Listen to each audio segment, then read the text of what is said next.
Alors ici, ce que je fais, c'est un travail sur les fléchisseurs du genou en isométrie.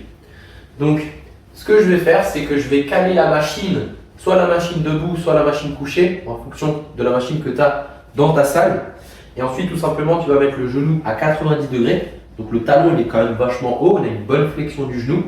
Et une fois que je suis bien positionné, que j'ai cet angle-là au niveau du genou, je vais venir maintenir l'isométrie.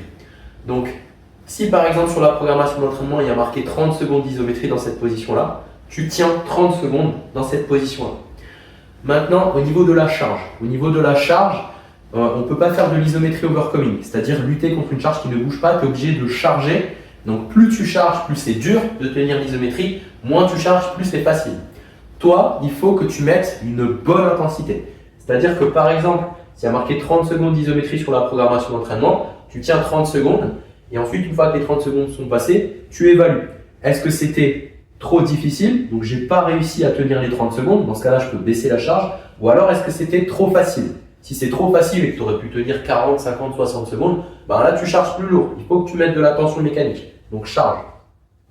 Et au moment où tu as bien chargé, tu tiens 30 secondes et vraiment à la fin des 30 secondes, c'est pile poil bien, tu es pile poil cramé et tu peux pas tenir plus longtemps, là, on a la bonne charge. Du coup, tu gardes cette charge en tête, tu la notes et à chaque séance, tu maintiens cette charge-là. Du coup, voilà, c'est parti.